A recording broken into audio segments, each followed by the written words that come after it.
Good morning and welcome to this morning's Signpost Webinar. Signpost Webinars are brought to you by Teagasc in conjunction with Food Drink Ireland SkillNet, Dairy Sustainability Ireland and National Rural Network. My name is Pat Murphy and I'm with Teagasc as Head of Environment Knowledge Transfer.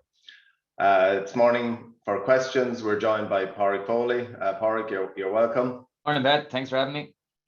And we're delighted to welcome this morning Bob Rees. Bob is Professor of Agriculture and Climate Change at SRUC in Edinburgh. Bob, you're very welcome. Good morning. Thanks, Pat. It's a pleasure to be with you today. Great. You might just give us a little bit of background to your role and the work you do with SRUC and across the UK. Sure, yeah. So my background is a soil scientist. That's from a long time ago. But more recently, I've been working quite extensively on sort of climate change research last 10, 15 years or so. And I head up the Carbon Management Centre at SRUC, which is a group that sort of tries to put together the climate change the work we do across different sectors. So we work in livestock, crops, soils, economics, and all of these areas have an interest in climate change research. So one of the things that we try to do there is to bring these things together in an integrated way. Okay, and a few years ago, the topic you're talking about might have been seen as very blue sky. Now it's become very real. Absolutely, yeah. It's rarely out of the news these days, isn't it? And you know, our research is really sort of dominated by this issue at the moment, so it's a really important thing for us. Okay, well, listen, we're looking forward to your presentation. If you want to share your presentation and take it away. Sure. Okay. So.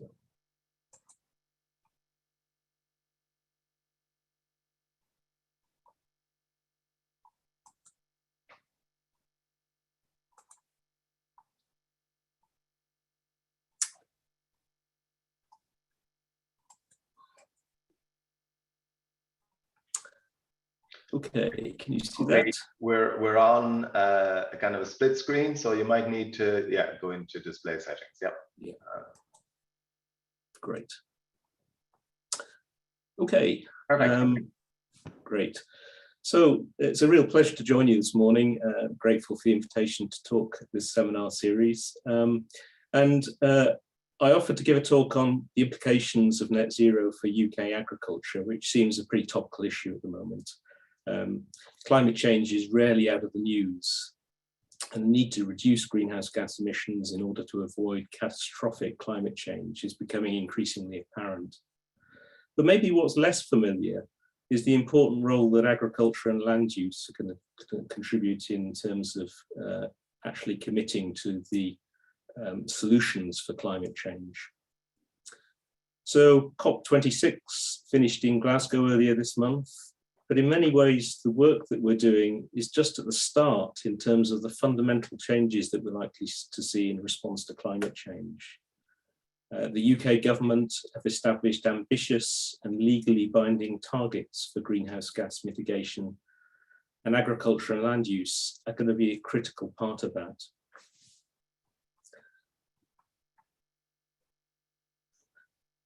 So I think it's worth thinking about how quickly things have changed in recent weeks and months.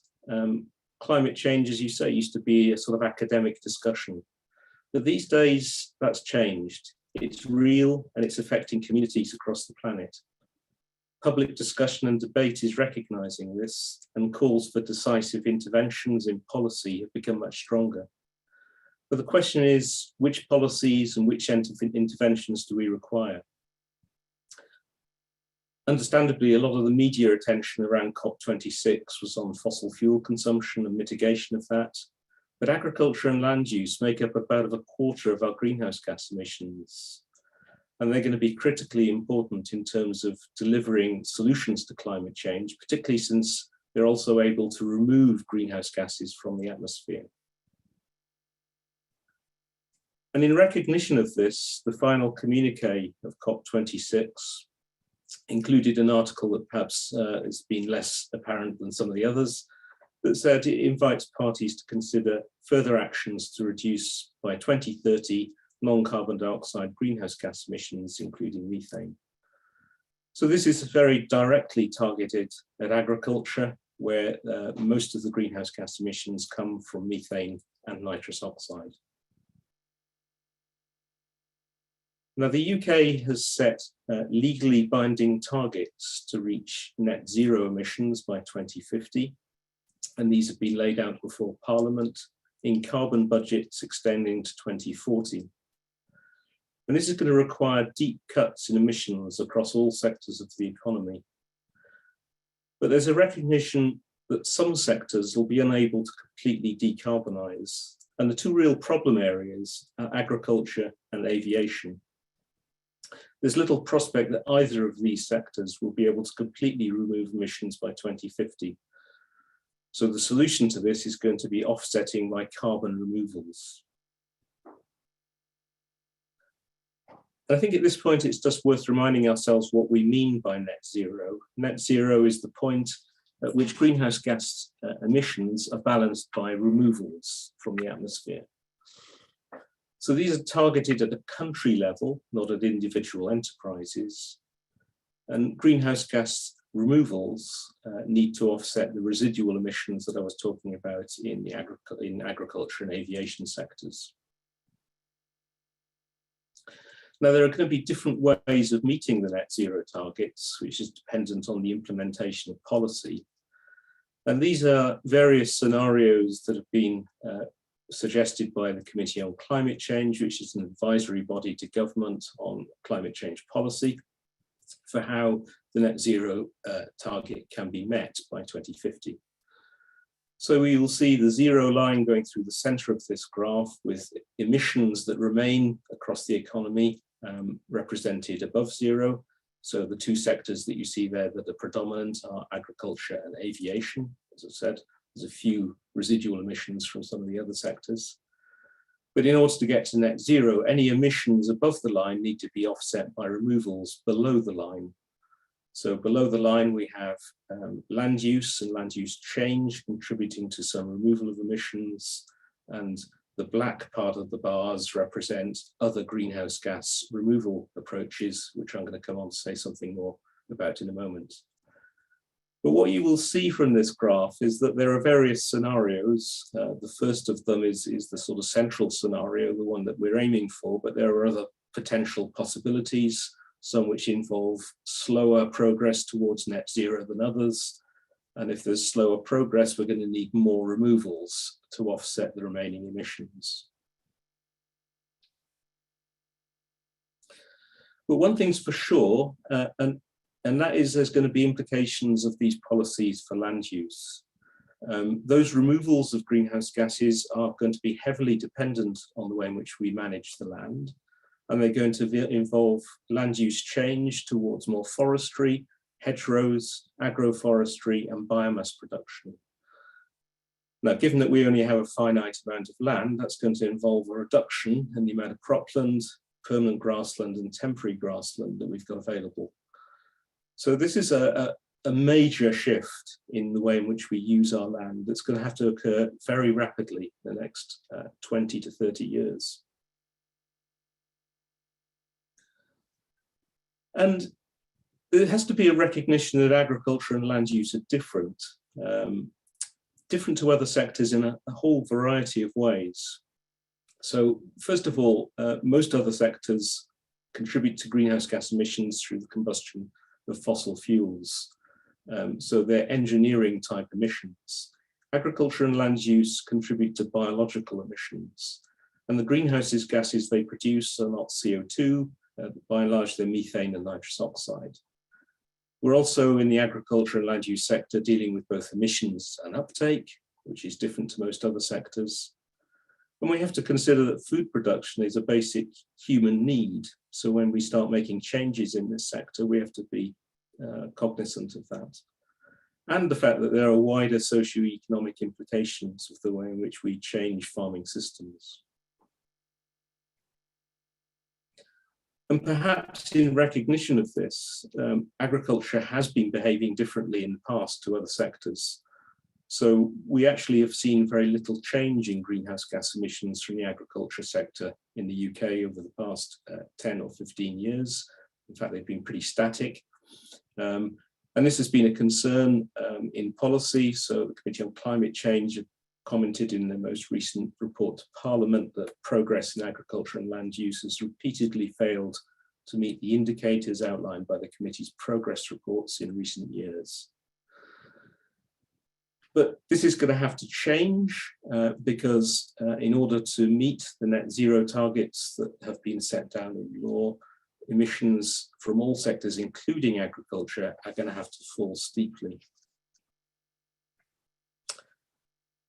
So what's been happening in order to help achieve this? Well, let's just go back 10 years or so. One of the reasons that we've had so much difficulty in reducing emissions from the agricultural land use sector is that it's been difficult to quantify them. And until you can quantify the emissions, it's very difficult to actually do anything about them. So around 10 years ago, the UK government set up a large programme of research called the UK Greenhouse Gas Platform Programme, specifically aimed at improving our understanding of the measurement, modelling and reporting of greenhouse gas emissions. And there were programmes of work on nitrous oxide, methane and data synthesis and reporting. This programme was really important in improving our understanding and quantification of emissions.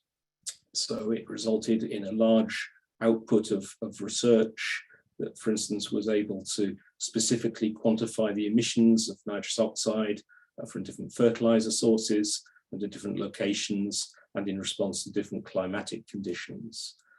And this work has been, I know it's been repeated, we've worked very closely with colleagues in Ireland to help them do a similar programme of work, and this has been really important for the two countries working together to help develop an improved understanding of where we are with emissions. So this work, for instance, has led to new spatial maps of emissions. This is a map of nitrous oxide emissions across the UK in grassland and arable situations, grassland on the left, arable on the right. And here we see a very sort of direct response of these emissions to climatic conditions. So in the wetter parts of the UK on the west side, we get a larger response in terms of emissions per unit of fertilizer applied than we do in the east. And this representation has now been implemented in our reporting of greenhouse gas emissions at a national scale in our national inventory using a tier 2 reporting system. And that's been really helpful, I think, in terms of helping to direct policy and think about where we get the best opportunities for greenhouse gas emission mitigation. So building on that improved understanding and in response to the policy commitments the government have made, the government published its strategy to implement these policy commitments just in October last month. It's amazing how quickly things are moving. So this is the UK government's net zero strategy to reach its net zero targets. This is a strategy that provides the detailed implementation of the policy across all sectors of the economy, but including agriculture. So what does it have to say about agriculture? Well, the first thing to say is that it includes agriculture as one of the sectors needing to make deep cuts in emissions. So we're looking by 2050 in the agriculture sector to reduce our current emissions from over 50 million tonnes of CO2 equivalents per year down to somewhere in the range of between 10 and 20 million tonnes by 2050, with progressive progress towards that target over the next 30 years. So this is a marked change from, as I say, what we've been seeing over the past decade, where we've seen flat emissions, and were these policies not in place, it would be anticipated that emissions would remain static or actually rise. So there's a very ambitious pathway there to reduce emissions in the agriculture sector. So what are the proposals that this strategy suggests for agriculture? Well, there are a whole range of proposals, some of which are very specific and targeted, others are more general and enabling. So for instance, there's support for financial incentives to improve animal health and welfare, grants for new slurry stores and other interventions, talk about better use of manufactured fertilizer. But then there are more general and enabling sort of parts of the strategy around support for low carbon farming practices, which are not defined in the strategy, increased investment in research that will need to be done in order to support the strategy. So there's an indication here, in my view, that actually we don't have all the solutions yet. There's a lot more needs to be done. So what is it that we need to do? So getting deep cuts in emissions from the agriculture and land use sector isn't going to be easy. We can break this down into some of the low carbon farming approaches that are mentioned in the strategy that are not specified, but these are things that to those of us that work in the sector would be probably quite familiar.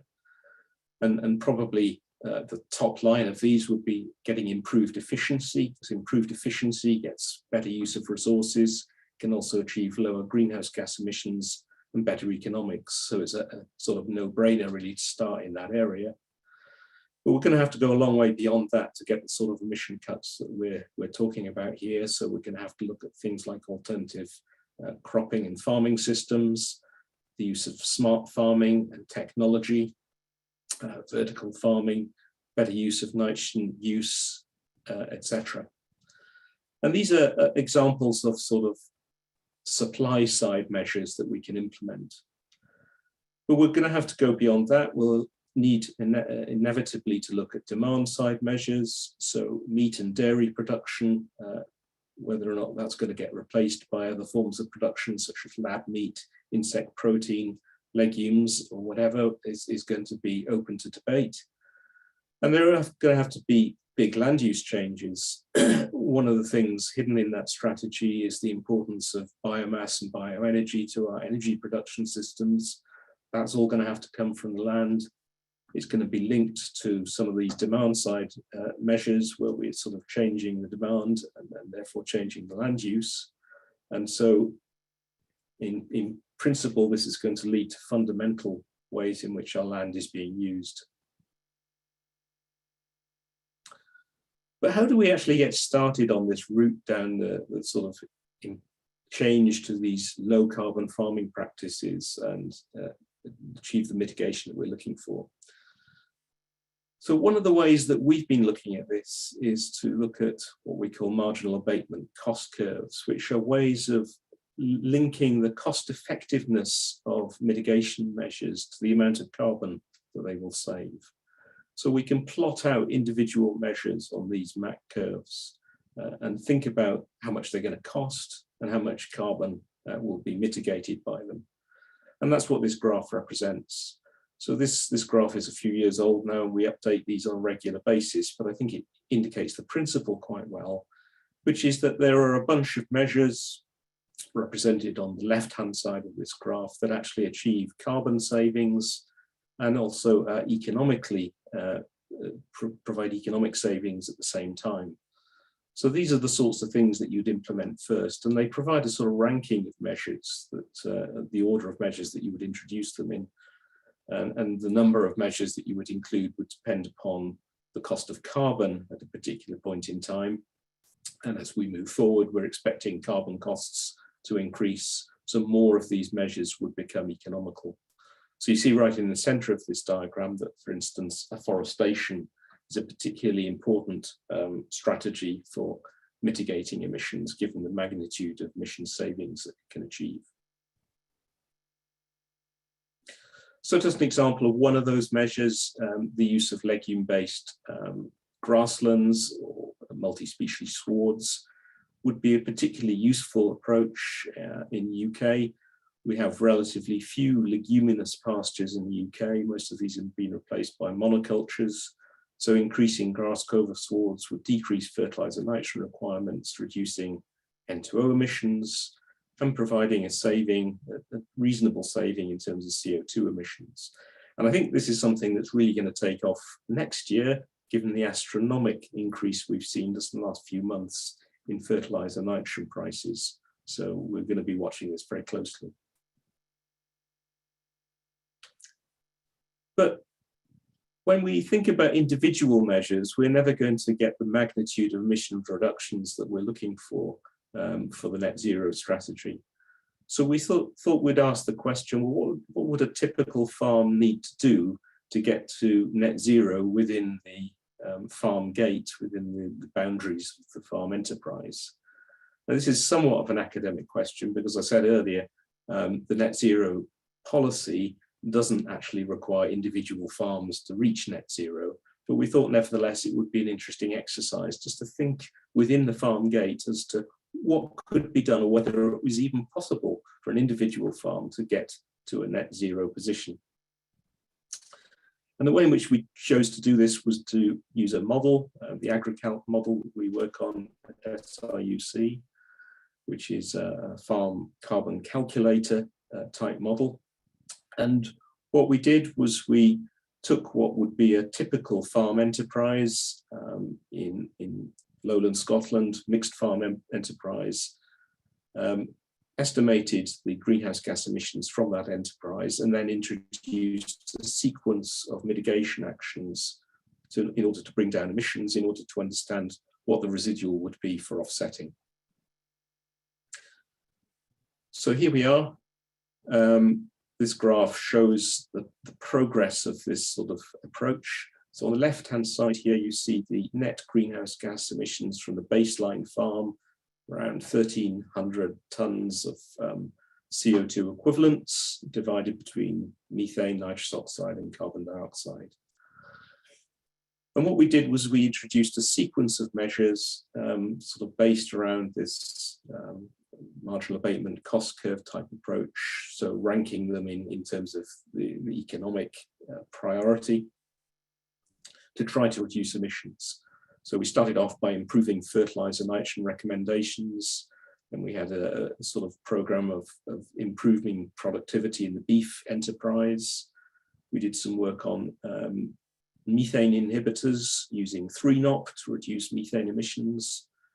We introduced legumes into the pastures, and that was the one that had the biggest effect actually in reducing emissions. So you see as we move from left to right on this graph, the emissions keep coming down.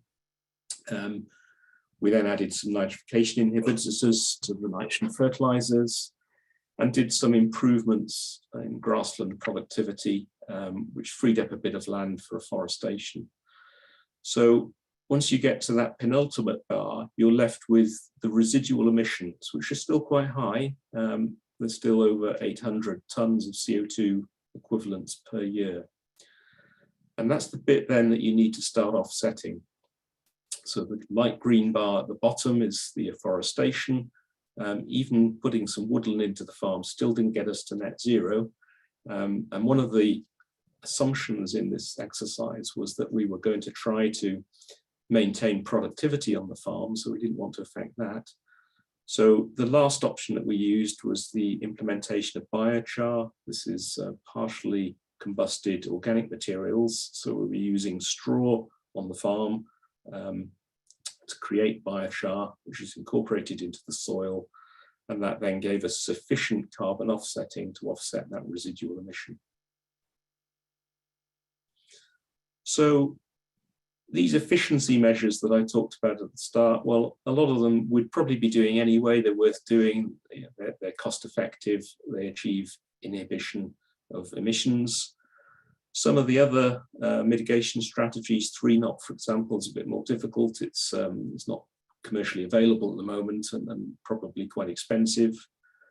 Increased use of legumes makes sense. And as I say, as the price of fertilizers goes up, this is probably something we're going to see quite commonly. Nitrification inhibitors at the moment are a bit expensive, but they do have a significant impact. Some of these other things, such as the land use change, it works, but it takes up quite a lot of land. And the biochar option that I mentioned, again, it works in theory, but it's phenomenally expensive, so not something that's currently practical.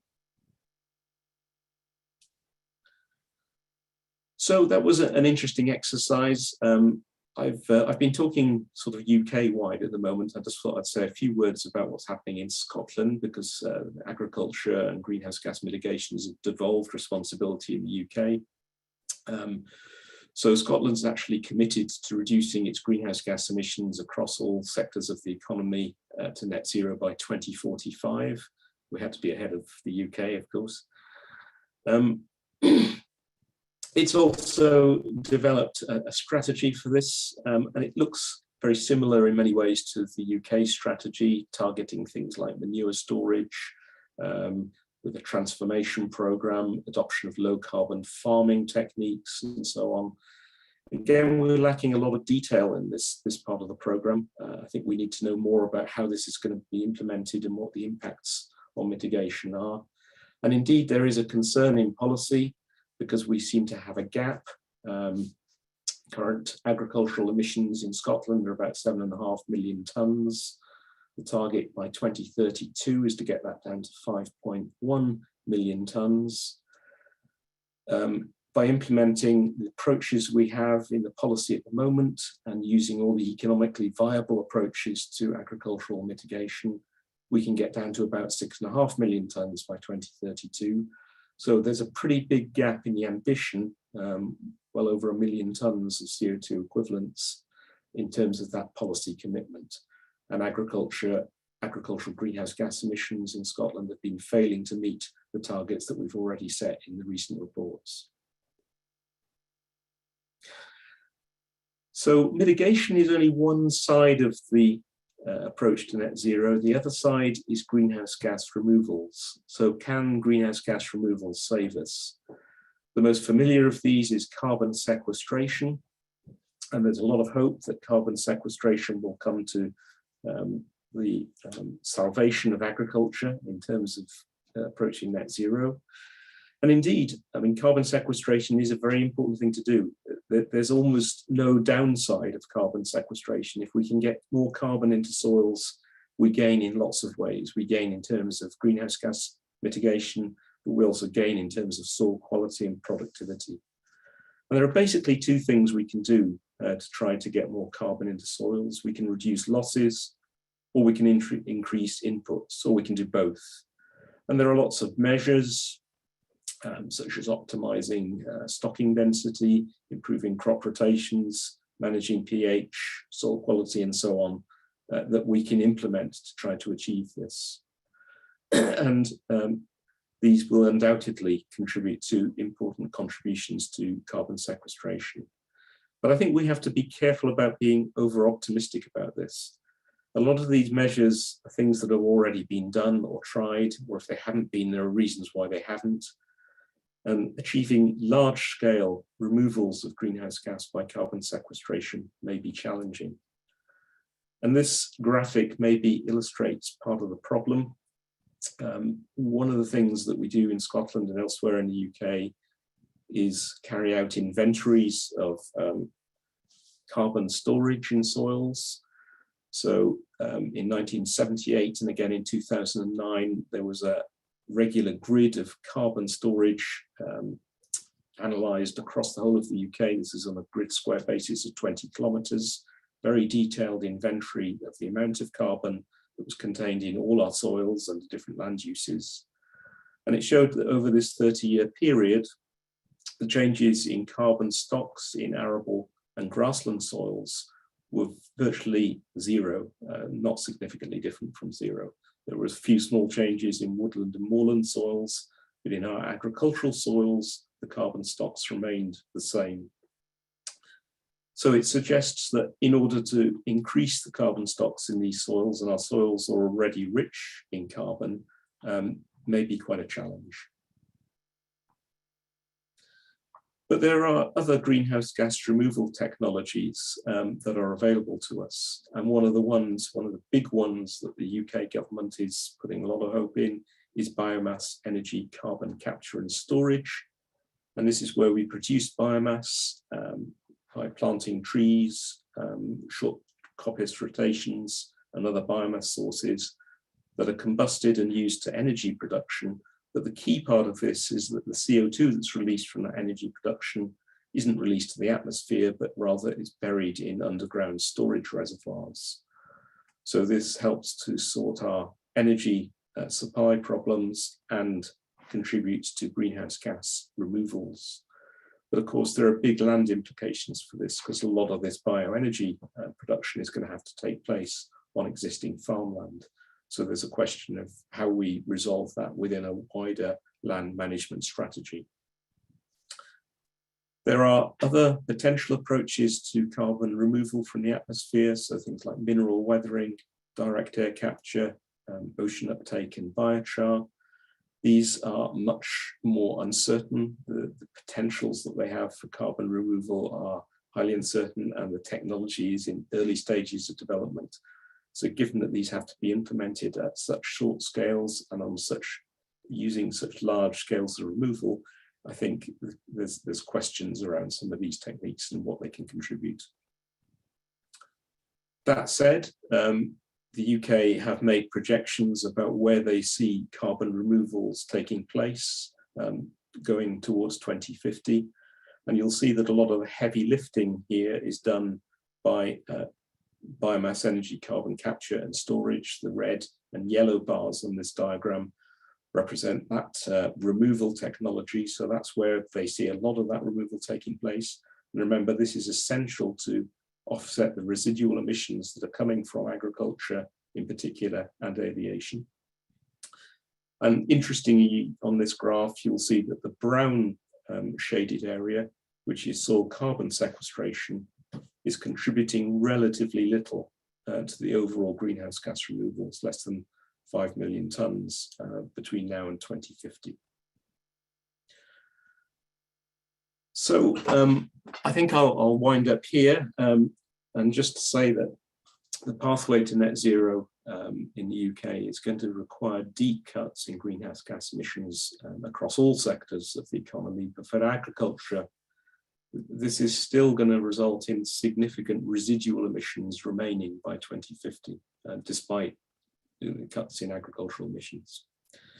And the challenge is that we're going to need multiple technologies. We're going to need soil carbon sequestration linked with forestation, biomass energy, carbon capture and storage, and other technologies to get that offsetting to work. But the overall message here is that the land use sector is going to be critical in delivering this. And we're going to see big changes in this sector in coming years if we're going to be successful in achieving it. And there are all sorts of questions that sort of spill out of this. I mean, a lot of the technologies for mitigation are still in the process of development. We need to develop those. We need to think about how we're going to actually develop a land use strategy that accommodates the changes that we're going to take place. We need to think about how some of the measures are going to interact with greenhouse gas mitigation. So there's a lot to do. But I'll finish there. I'm happy to take some questions. Thank you for your attention. And if you're interested in this topic, just mention a little flag for a meeting that we're organising in March next year in Edinburgh across the UK on greenhouse gas mitigation in agriculture, organised through the Association of Applied Biologists. So thanks for your attention. Thank you very much, Bob. A lot to think about. Just, I suppose, sorry, to remind people, if you have questions, would you put them in the Q&A? We have a good few questions coming in already, and might just a couple of the bigger ones that are coming in. There's a question there just asking about the balance between working towards net zero and UK's self-sufficiency in relation to food products, and where does that sit in the policy environment? Mm-hmm. Yeah, that's a great question, and I wish I could answer it. I mean, because there's a danger in all this, isn't there? That the easiest way to remove emissions in the agricultural sector is just to close down agriculture, because I mean that's a completely perverse policy incentive, because that by doing that you wouldn't reduce greenhouse gas emissions globally. You'd simply import products from elsewhere, which would probably be associated with higher emissions. So I think, I mean, and I've asked that question to DEFRA, And they say their response to that is that they are aware of the problem.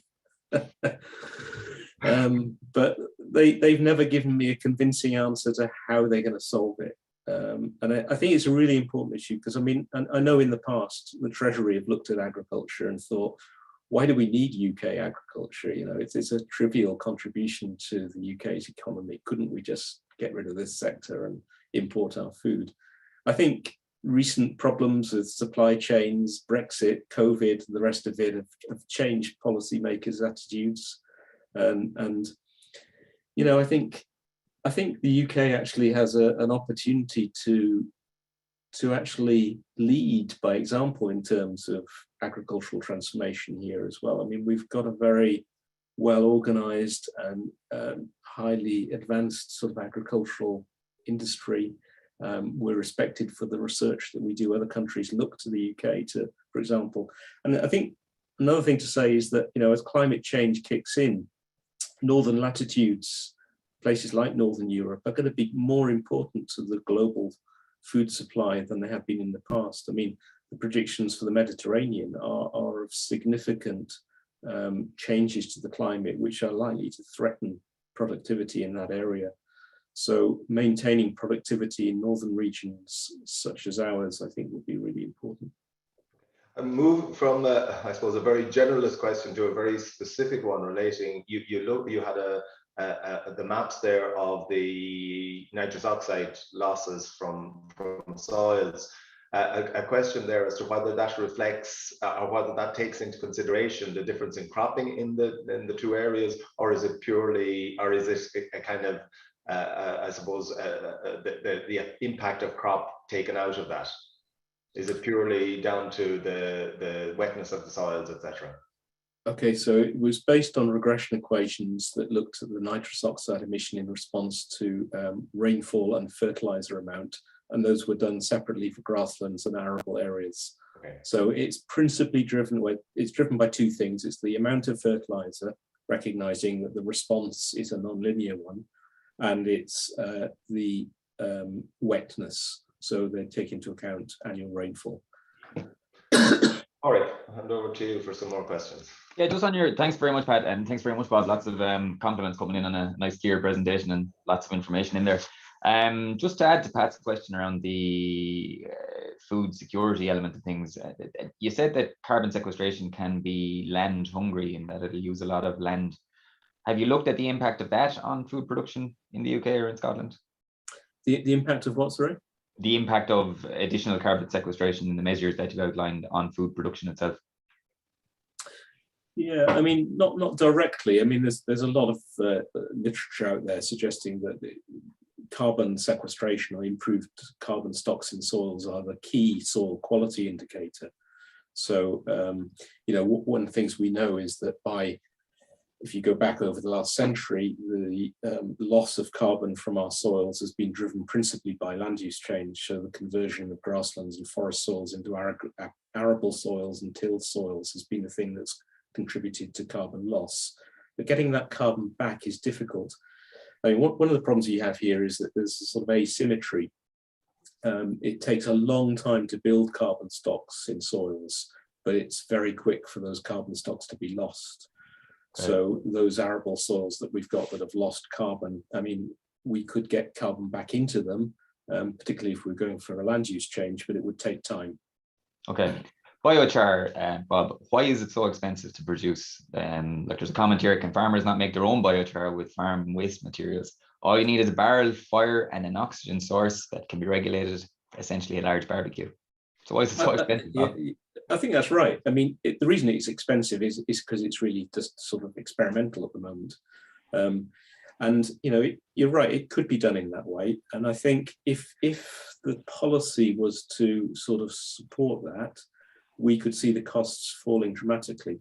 Now, there are some parts of the world where this actually happens. So in China, for example, there is commercial production of biochar from rice straw, and farmers are using that to incorporate it into their soil, not principally as a greenhouse gas mitigation option, but to improve soil quality, because there's evidence to suggest that you get better nutrient utilization and improved soil quality as a result.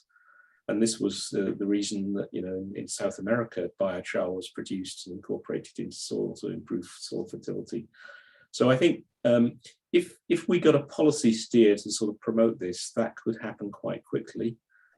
There are concerns. I mean, there are regulatory concerns, because once we put biochar into soil, we can't take it out again. And if we find at some point in the future that that wasn't a good idea, then we're in a difficult place.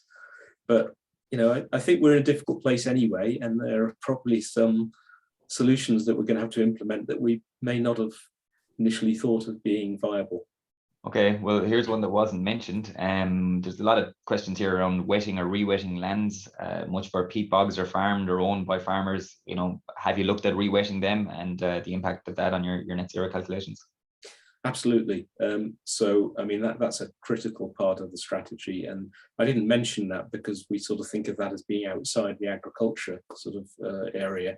But I mean, in Scotland, we have large areas of degraded peatland, and those are a critical part of delivering sort of carbon removals that we're expected to see. So, and it's less important in England, but it's something they're considering. But yeah, so it's certainly there in the strategy. Okay, and any thoughts on how that might impact on biodiversity in the same regions? Yeah, that's an important point, because I mean, wetland restoration and creation is an important part of the biodiversity strategy as well. So you get the win-wins. But in terms of sort of agriculture, the sort of agricultural production systems, I mean, it's relatively minor, because production in those areas is quite small. Then back to biochar briefly, just a similar comment here. You've mentioned the biochar, obviously, but the incorporation of straw into soils to increase the organic matter, is it having much of an impact, or can it enhance the carbon neutrality? Well, yes. So, I mean, so if you have a sort of cereal-based rotation, straw is incorporated into the soil on an annual basis. But the problem with straw incorporation is that over a period of time, you get to an equilibrium where the amount of carbon going in is equal to the amount of carbon coming out again.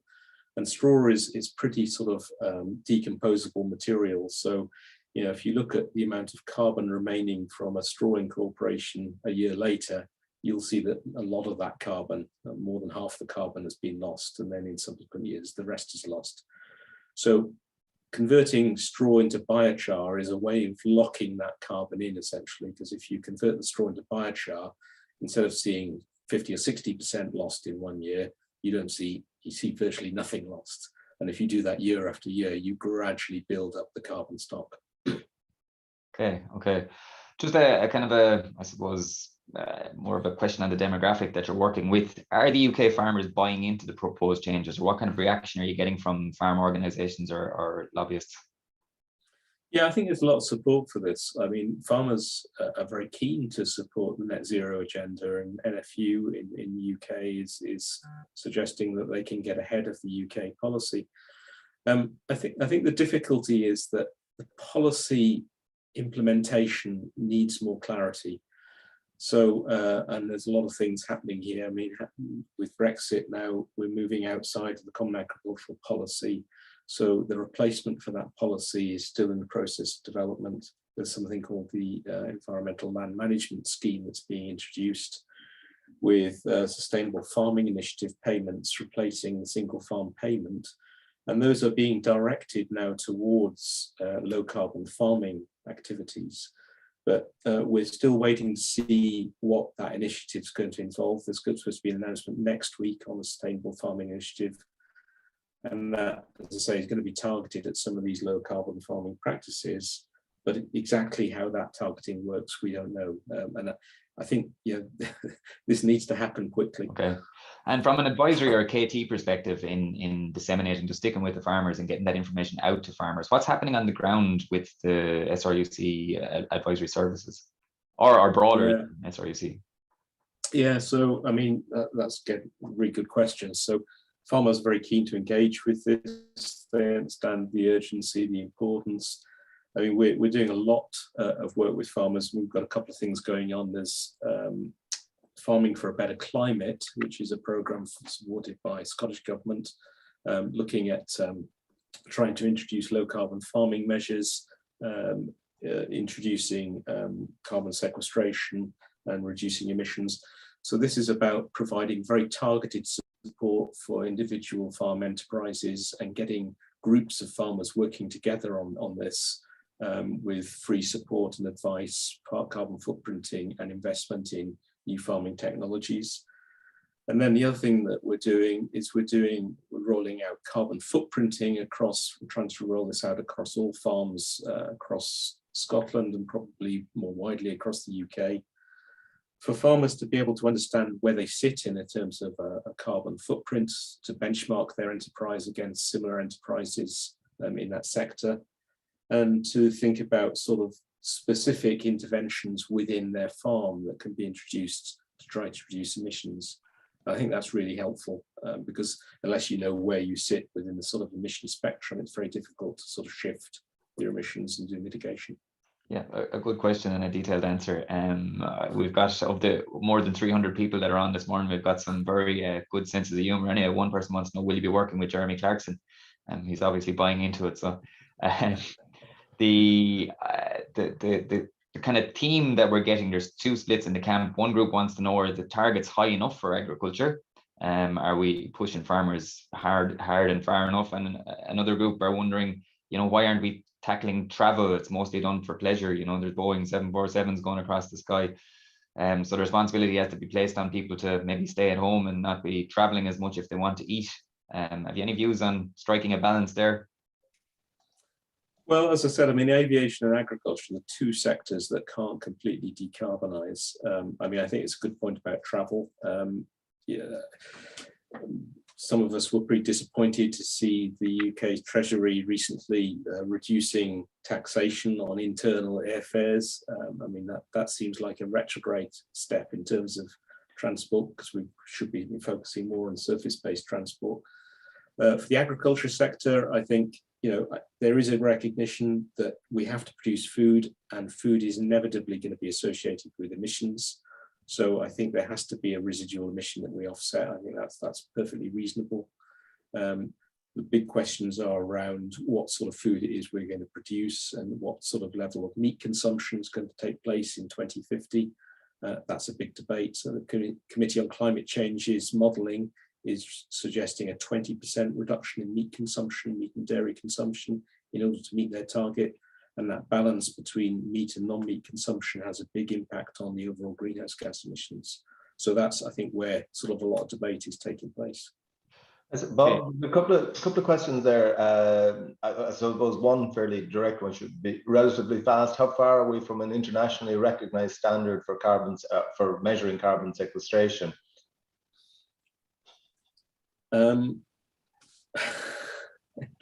Well, there are, I mean, the IPCC put down the guidelines for reporting and measuring greenhouse gas emissions, and that includes measurements of carbon. So we have internationally recognized standards. What I think is interesting is now the way investment banks and big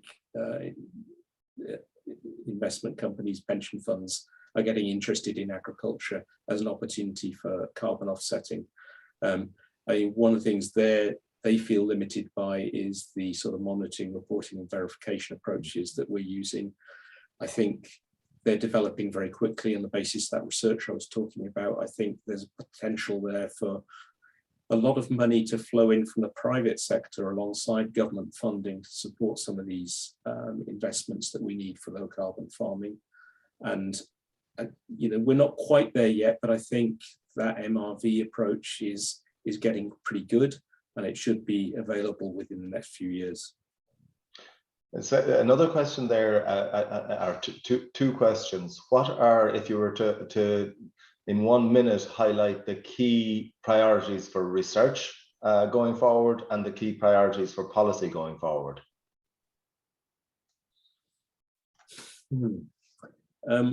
For research, for research, I think we still need a better understanding of how we can apply some of the sort of developing technologies for mitigation and sequestration. So improving our understanding of spatial variability in landscapes, targeting fertilizer applications targeting feed in livestock. These sorts of things can potentially give us more efficient use of resources. The policy is still far too vague. We need to understand how the funds that are going to be invested in agriculture that are being moved away from the production subsidies into the low carbon subsidies, how they're going to be targeted. And there's a lot of investment. You know, the map curves that we've done tell you that there's a lot of potential at the high end for expensive measures to actually reduce emissions.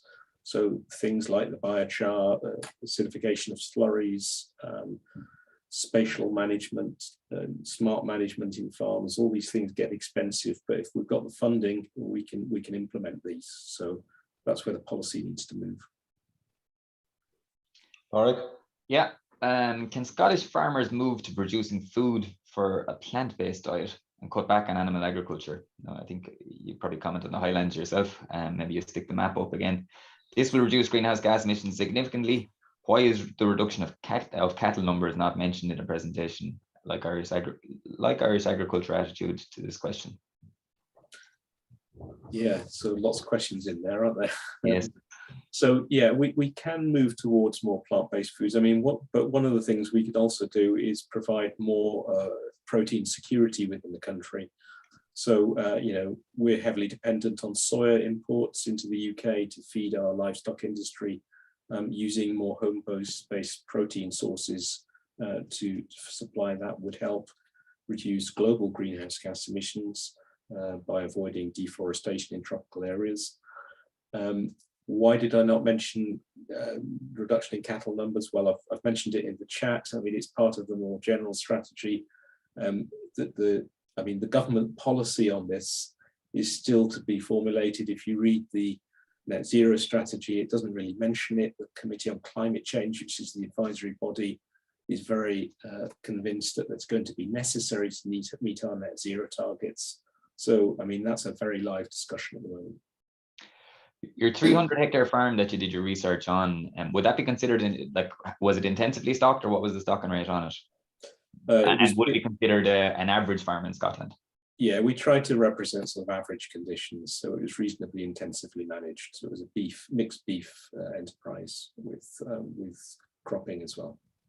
Your access to, was it protected urea? You said you'd used Dane inhibitors on the farm. Was it protected urea that you used? And did you have any difficulty in sourcing it? So that was a modeling exercise. It was using nitrification inhibitors with ammonium nitrate rather than urea. Yeah. Okay.